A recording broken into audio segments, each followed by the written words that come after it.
Okay. Good morning, everyone. We are in the middle of Sefer Daniel Perek Hey. And as you recall, Daniel saw this vision, not Daniel, I'm sorry. The king had seen this vision, Belshazzar had seen a vision of a hand, and the hand wrote on the wall 3 words or 4 words, Menamena, Takal, Paras. That those were words that were not able to be deciphered by all of his wise people. He was obviously shaken by seeing a vision of a hand and the writing on the wall afterwards. And as a result, he was trying to find out what was happening. At that time, when his advisors couldn't give any kind of answer, then the Queen Mother appeared. And she said, don't you remember that there was this person whose name was Belshazzar, but real name was Daniel, who had been among those who had come from Israel when there had been the exile from Israel, one of the Jews, and he had been a person who was able to interpret the dreams. And that was Pasuk Yud Bet, and at the end of Pasuk Yud Bet, it was interesting because that the way it ends, the Malka Sam Shmei Belshazzar, Daniel that he said that the king had given him this name Belshazzar, which was the name obviously of one of a royal name, and at the same time also had that term Bel, which was one of the idols of the Babylonian Empire built into it, and it was very, very similar to the name of the current king Belshazzar, the difference being the Tet. And he said this was the person, and he would be able to explain your dream. And so in Pasuk Yud Gimel, we did a couple of these Psukim before, but just to review where we're at, Be'adayin Daniel hu al kadamalka, at that moment, Pasuk Yud Gimel, Daniel was brought up before the king.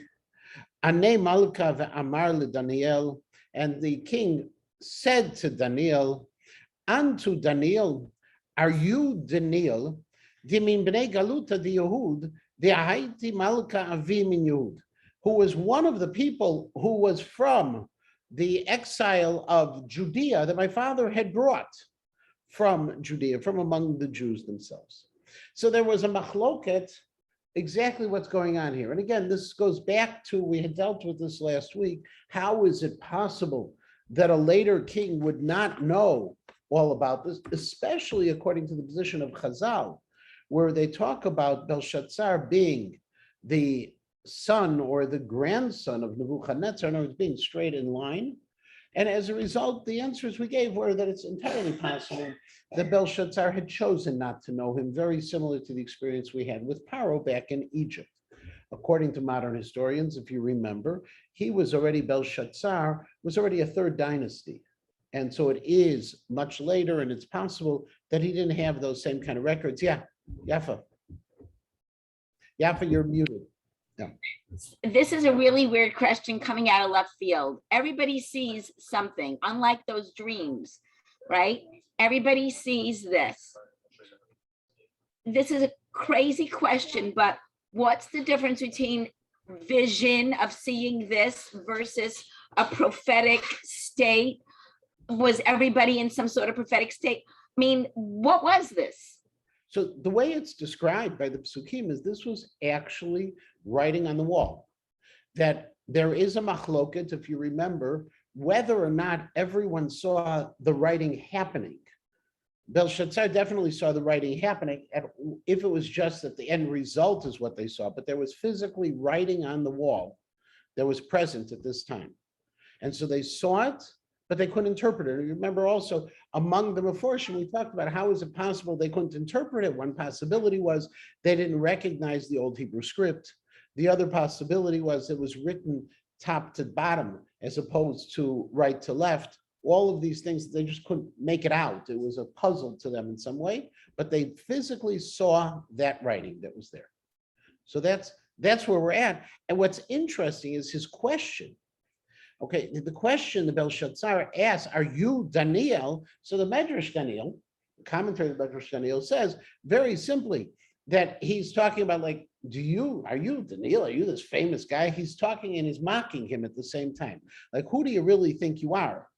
The other possibility is the Malbim, which is the antithesis of the Medrash Daniel. Okay, he says that you're Daniel, you're that famous Daniel who was brought by Nebuchadnezzar, because if you remember, at the time of the exile, the people who were exiled, together with Yechonia, in that first or the second layer of exile, were the most important leaders among Klal Yisrael. And so, according to the Malbim, what he's actually saying here is, are you that Daniel, like the famous one who had been brought up, who was brought up with the Jews at that time, because that was a point of distinction, as opposed to a derogatory kind of comment itself. Now, again, he didn't recognize him. He did recognize him. We don't have a good explanation. It could be he recognized him entirely, hadn't wanted to call upon him because he felt that is admitting some level of inability, of diminishing his own advisors. It could be that it was looking back at a previous king and he wanted to be his own person, trying to be better. And as a result, his comment about, are you this Daniel? Who do you think you are? Calling him by the name. On the other hand, he may not have known him at all, in which case he says, wow, are you Daniel, the one who was there? We don't know which way to go with it. Vishim'et alach, I've heard about you, he says, Pasuk Yudalid. Okay, in other words, this is, you have a reputation. Diruach alakinbach, that you have the Spirit of God. V'nahiru v'shachletanu v'chochma yitera ishtakachat bach. And I've been told that you have a clarity and a wisdom and an understanding and a knowledge greater than average, which is within you. Ucha'an hu alu kadamai chakimaya ashvaya. Okay, and right now I had brought up these people, my advisors, the chatva denayikron, that they should read what's written on the wall. Ufishrei lahoda atani, and I wanted them to explain it to me. Velo chahalin, they weren't able to fishar milta lahachavaya, to be able to tell me what it was all about. They couldn't give me an answer to what was on the wall. Va'ana shim'et alach, I've heard about you though. Now notice, okay, this is the second time he uses that same phrase. I've heard about you. Okay, that this is really saying your reputation is such. He's really emphasizing this reputation. Detukal pishrin lemifshar v'kitrin lemishrei. You'll be able to explain things. You'll be able to untie the knots. Ka'an hein tikul kataval lemikre ufishrei lahadutani. That you will be able to now read it, this writing, and you'll be able to tell me what's going on. And if you do it, Argivana tilbash, I'll dress you in royal clothing, in the argaman clothing, the purple. The hamnicha didahava al tzavarech, and I will give you the medallion, the golden necklace with the medallion around your neck. Vetalta v'malchuta tishlat, and you will be the number 3 in my kingdom. In other words, what is the idea of the Talton? Could be Talta. Some of us should take the approach is just like we had with Esther, ad chatzia malchut, that you'll get half of my kingdom, which means I'll give you a third of the kingdom. And yet, on the other hand, it's more likely that this will be the third, the shalish. You'll be the shalish. Shalish, if you remember, this shalishav. We talk about this in Chumash also. There's an idea that one of the designations of importance was called the shalish, was a third. Why a shalish? Because there were 3 people on a chariot. Okay, there was the person who was the driver, there were the 2 people on either side who had the armaments to it. A shalish is considered a significant, over the generations, became terminology for another important official, and it's very likely that that's what this talta b'malchuta tishlat.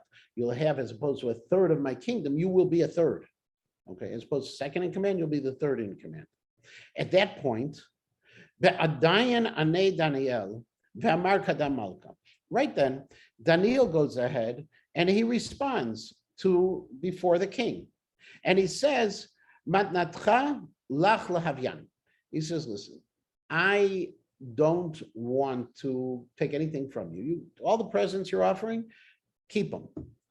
Lo'ocharan, give all those things to somebody else. Now, interestingly, if I say this, if you think about it for a moment, Daniel says, I'm not interested in personal profits, which sounds really wonderful. But on the other hand, when he's saying this to the ruler, it's a pretty risky thing to do. It's like saying, I don't need your stuff. I'm better than that. And there is risk. It is taking a position of a greater position, which is probably what led the Malbim to say, I don't want to take away any of your power. Because by Daniel saying, I don't want to take away any of your power, if the Shalish was a position of power, I don't want it. I want you to continue to rule. That actually is not a statement of pride or arrogance. It's a statement more of, I don't want to be a threat to you.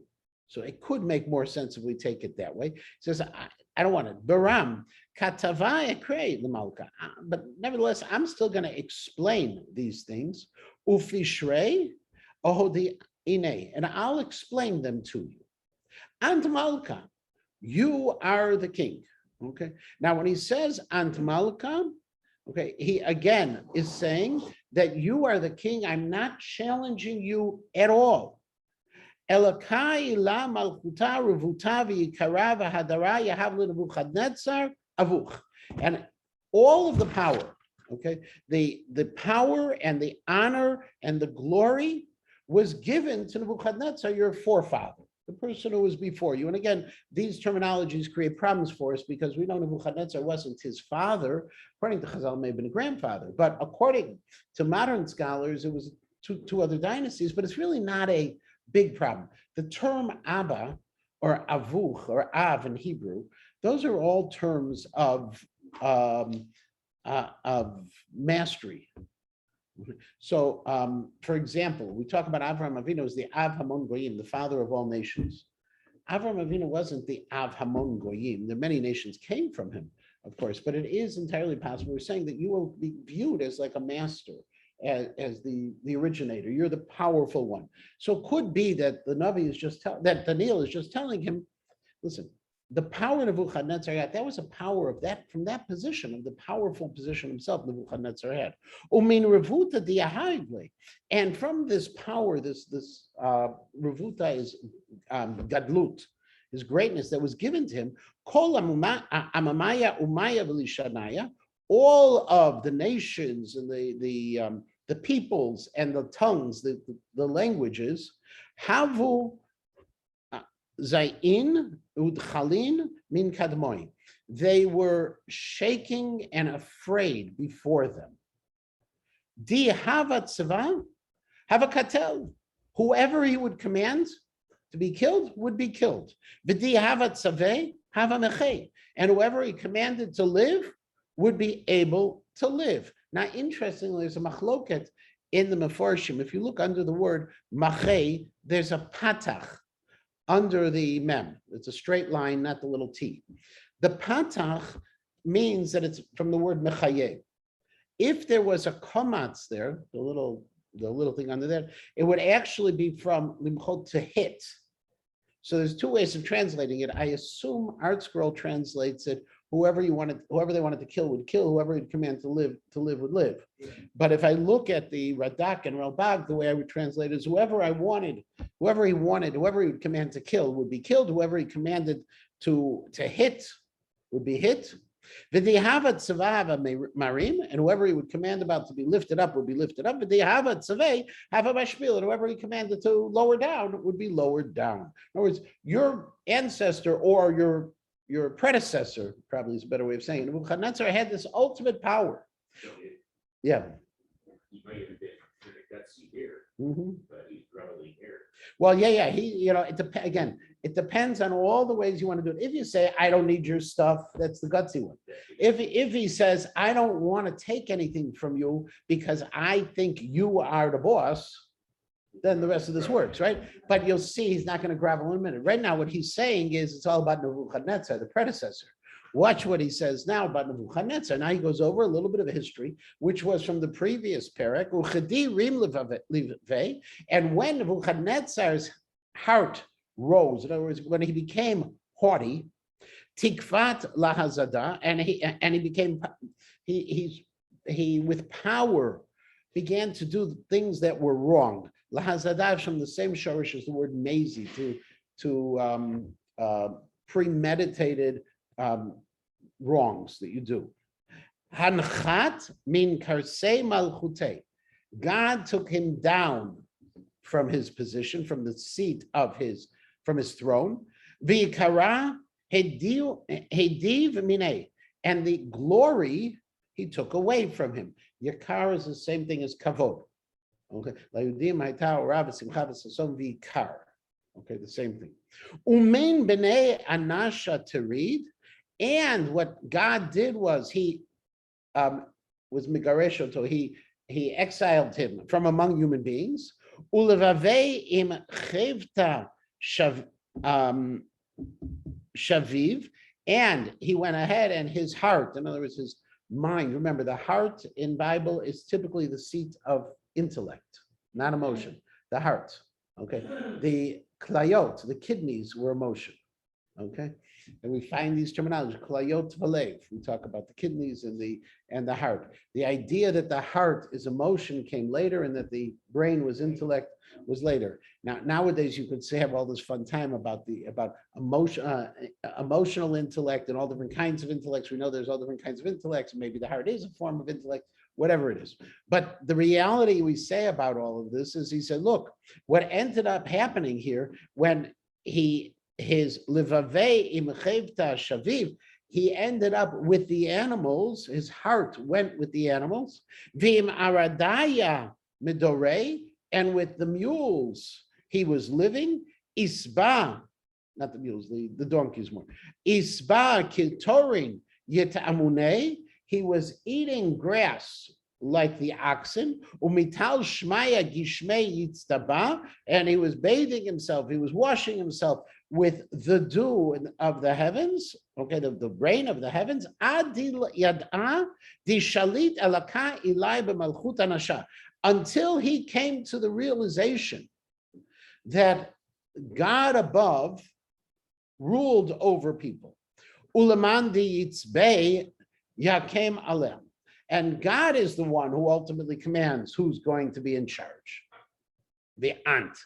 And now we get to you. Okay, now you king.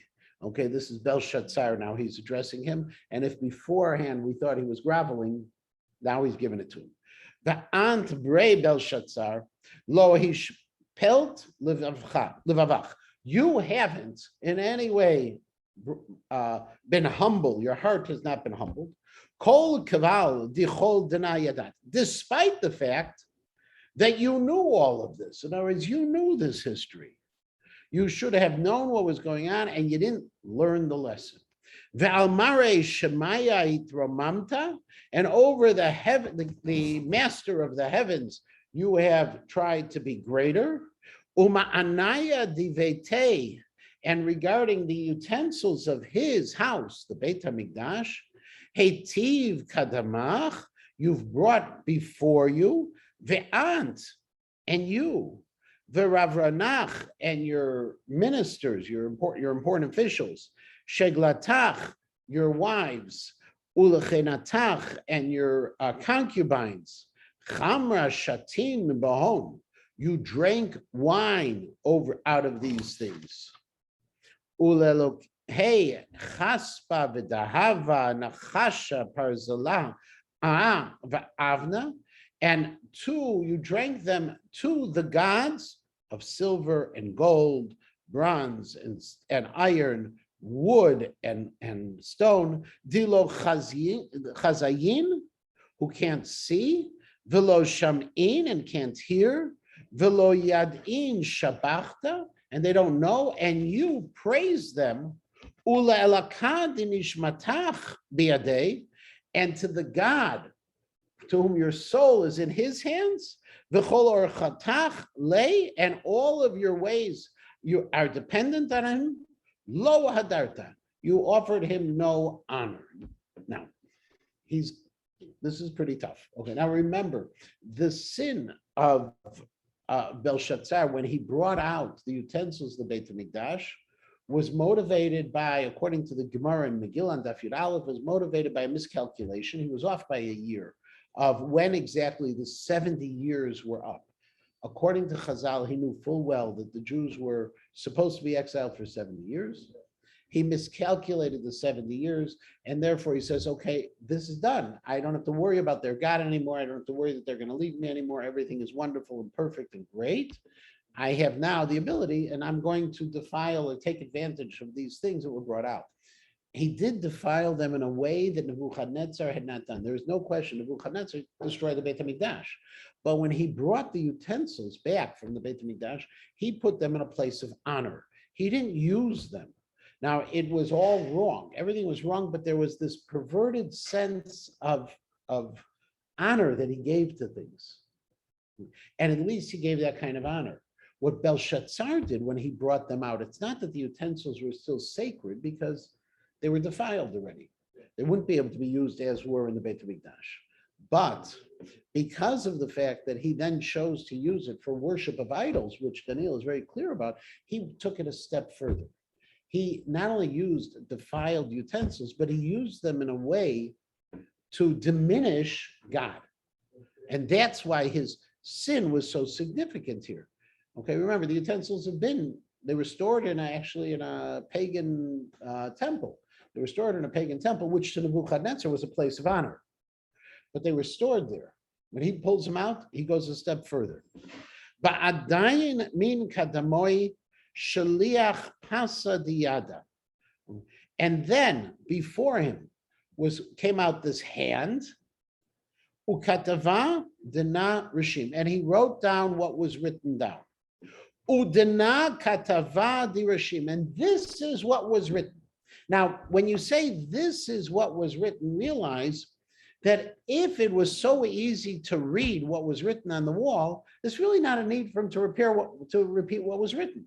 But according to the Meforshim, who say that they couldn't decipher it, either because of the way it was written or because of the script that was used, he's now reading it for them the first time. He's revealing what was up there.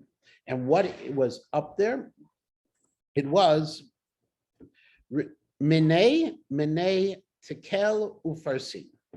The words Menei, Tekel, Ufarsin. Now, interestingly, these three words, the first word is obviously repeated. These three words are also words that we're familiar with as forms of coins, okay? Because you have the mana, which is 100 of a coin.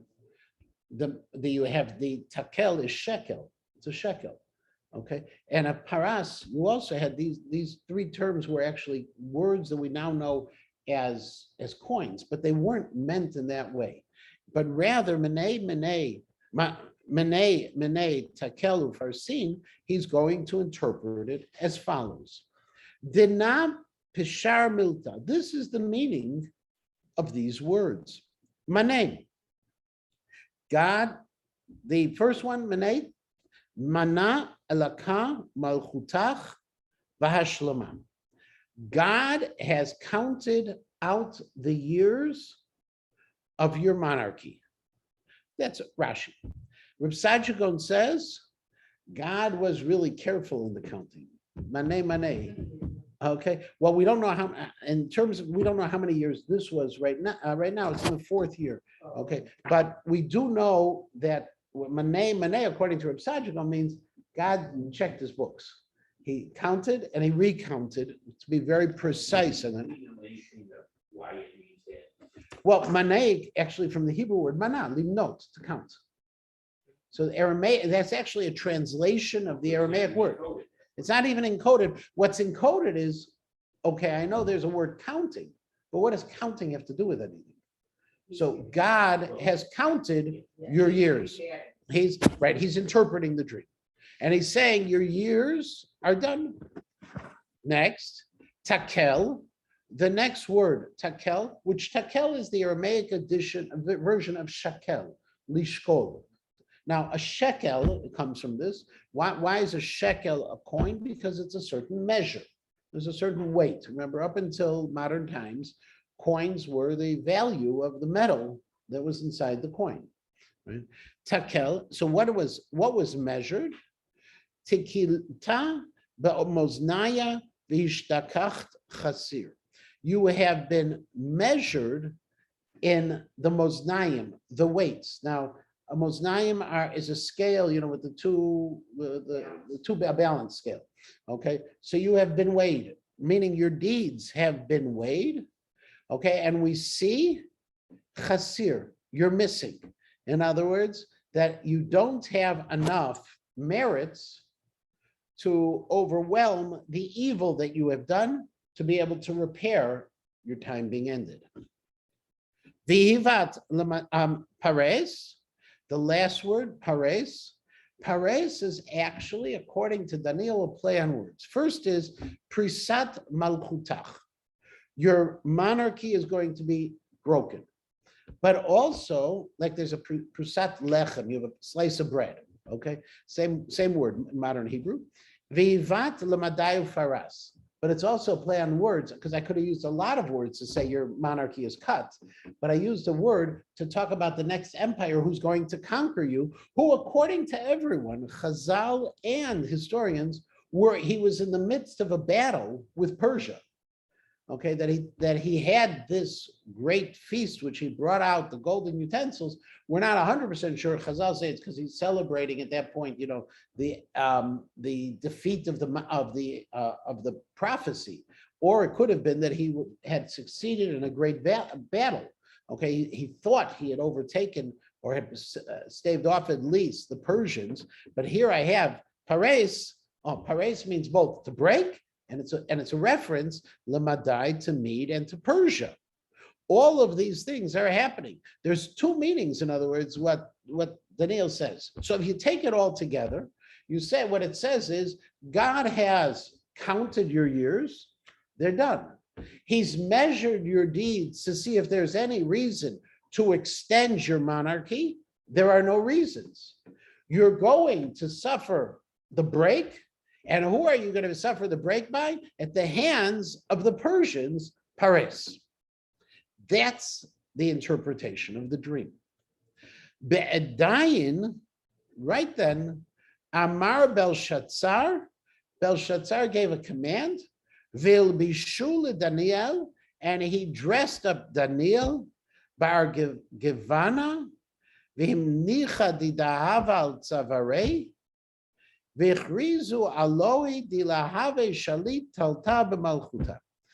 right then, Belshazzar fulfills his promise.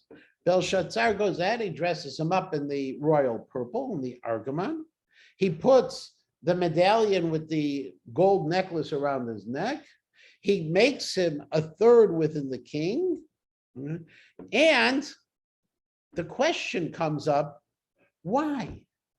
Daniel just gave this horrific prophecy to the king. Belshazzar says, if you can interpret my dream, I'm going to give you all this great stuff. So Belshazzar says, so Daniel says, okay, I'll interpret your dream. You're a dead man. That's it. You're done. You're dead. It's over. And Belshazzar says, thank you so much. Here's all the gifts. It seems to be a little strange. So the Malbim says that Belshazzar didn't believe that all of these things were happening immediately, that this was a prophecy about a future point, not right away. And therefore, there's still time. And as a result, he's going to give him the gifts. Okay. He is in, I don't know if it's denial or hopeful. Okay. Reb Saadia takes it differently. Reb Saadia says, no. He figures, okay, Daniel just gave this interpretation. Daniel's now going to work on my side. If I go all these things to Daniel, and Daniel has this power, Daniel gets vested interest. Daniel might like me a little bit away. Daniel's going to pray for me. So let's take it. Remember, the decision, there are three parts of the decision. We've counted your years, they're no more. We've measured your deeds, and they don't measure up. And therefore, this is going to happen, Pares. Well, if I can change my deeds, we're in Chodesh Elul, right? We know this concept. We're in Chodesh Elul. We're at the point now of measuring deeds. we always say, okay, let's get a couple more mitzvahs in there real quickly. Maybe Belshazzar, says Reb Sajikot, had that same kind of concept in his mind. Unfortunately, Belalia, that night that Daniel gives the interpretation, Ketil Belshazzar, Malka Kasdai. Belshazzar was killed. Okay, it was a little too late. Now, that ultimately, if you think about it, we know this entire event, the writing on the wall took place at the night. The Ralbag points this out because if you recall, we had talked about the fact that it was opposite the menorah. And if it's opposite the menorah, we say to ourselves, why was it opposite the menorah? It was opposite the menorah because of the fact they needed the light to see the writing on the wall. And so that very same night is when he's being killed. However, we also have a little bit more of a background on it. And this is where Yosifun, which is one of the handouts I gave you, and I'll bring it up in just a moment on screen for those of you who are doing this remotely, okay, where Yosifun plays a role. Now, Yosifun, if you recall, is it's a little bit of Jewish history. It is a book that was written that people thought was originally authored by Josephus Flavius, which is the reason why it's called Yosifun, okay, Josephus's. However, we now know it's 10th century Italy. It was written later, but it's still something that Chazal knew these books. This was Yosifun was an important work for all of them. And so I'm bringing it up on screen right now for those who don't have the handout, okay? And if you look, I don't know if the ones I gave you, there's an arrow on the sheets I gave you. For those who are watching on screen, you'll see that the arrow is in red right in the middle of the screen right now. I'm gonna move it up. I'm gonna move it up right now. Okay, and Yosifun retells this story. Vayehi kishmoa hamelech v'sarav et hapitaron hazeh mipi Daniel ish chamudot eved Hashem. And when the king and his ministers heard this interpretation from Daniel, who is called Daniel ish chamudot, we'll see this moniker coming to him a little bit later, the servant of God, vayechardu hanashim charada gdola, and they became frightened. Okay, the word charedi comes from this. They trembled. Okay, charedi, that terminology of charedi was just like many terms that people have about them. It started out as a pejorative, and we turned it into a positive. Okay, people saw them shuckling charedim, and they made fun of them, those who tremble, and we then took it and we say those who are in awe, who tremble before God. These people, they trembled. Everyone left the party. The party's over. And Belshazzar, the king, is left alone with his sarisim, with his servants, ministers, officials, probably officials is a better word, and people of his household. He was troubled and frightened, and he just was overwhelmed with this fear. And in the end, he slept. And he slept like a dead person.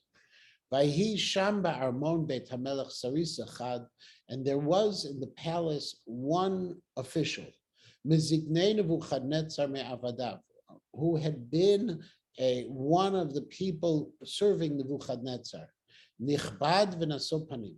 He was a person who was honored, who was an honorable person. Vayachashov b'levavo, and he said to himself, Lemor, haloze Daniel, okay, wasn't this Daniel?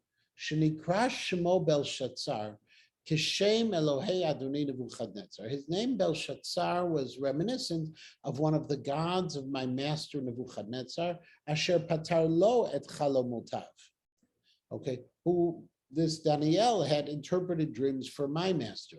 Velo nafal mikol dvarav artz asher lo haya, and nothing that he ever said fell to the earth. In other words, everything he said came true. Vayitzdak kol dvarav, and all of his statements were proven to be correct. Ve'ata diber l'Adoni Belshazzar hamelech hadvarim ha'ele. And now he spoke about my master Belshazzar these things. Ve'ata echrot et rosho, I'm going to cut off Belshazzar's head. Ve'artzavo el malchei paras mudai. And I'm going to take the head and I'm going to run the head over to the kings of Paras Umadai, the people who are going to defeat him. And therefore that night when Belshazzar was in bed, okay, and this Saris came, this official came, he decapitated Belshazzar.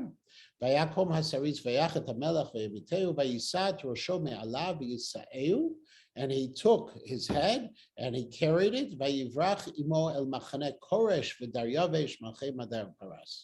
And he ran over to the encampments of the enemy of Paras Umatai. Vayitain lem et rosh Belshazzar, vayisaper lem et kol asher asa Belshazzar lechol klei beit Elokim asher b'Yerushalayim. And he gave the head of Belshazzar, and he told to Koresh and Daryavesh all that Belshazzar had done regarding the utensils from the Beit HaMikdash. Kasher chilulem b'mishrei yayin, how he defiled them in the banquet with wine. Vasher shalach Hashem malacho v'yichtav lo hamichtav, and God had sent his angel, and the writing on the wall v'yifaresh lo et hamichtav Daniel ish chamudot, and how Daniel interpreted the dream. V'yochicheu al advarim asher asa Belshazzar, and he rebuked him about the things Belshazzar said. Asher maluli bo lechalel et klei beit Hashem ve'yavo alav Hashem et hara'ah zot asher tir'ena einechem hayom. And therefore this evil has come upon Belshazzar, which you now see. In other words, he said, I did this because I'm God's messenger in a sense. I'm fulfilling all these things about this bad person. And when Cyrus and Darius heard all the things that the Cyrus said, they bowed down to God. Yud-Kei Vav-Kei. Vayomer Koresh, and Cyrus said, Baruch Hashem Elokei HaKelim Ha'eleh, Ve'elokei HaEchal Asher Haya B'Yerushalayim Yehuda. And Cyrus said, blessed is God of these utensils, and the God of the palace of the Beit HaMikdash, which was Yerushalayim and Yehuda, Asher Asane Kama Be'ish Asher Chilel Et Kli Beit Mikdasho, who has brought vengeance against the person who defiled the utensils of Beit HaMikdash,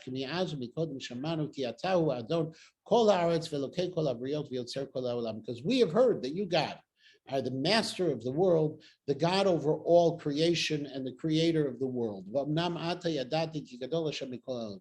I know that God is greater than all other gods, and God has the ability to remove kings and to establish kings.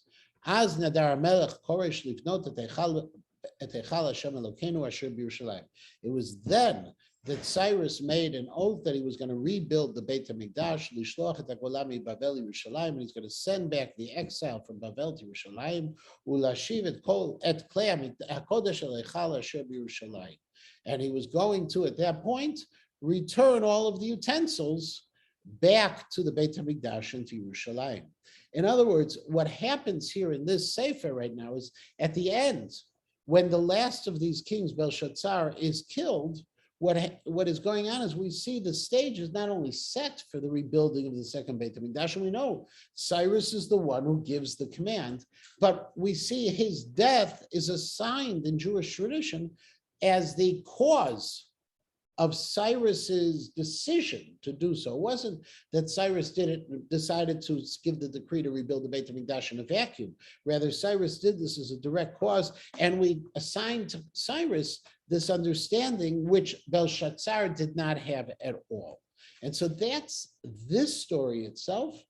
And next week, what we're going to come up with is the famous story of Daniel in the Govarayot, in the lion's den. Okay, and so we have that, one more parak after that in terms of prophecies. And then we're going to move into the second half of Sefer Daniel, and we'll continue with this. And next week we'll be learning again, same time and same place. Hopefully more of you will feel comfortable to come in person, except for Ilana and Ira, who have the ultimate excuse. Okay, or maybe we'll come visit them and give shir over there. Okay. Thank you all. Have a wonderful They day. let us in, If they let us in, yes. which is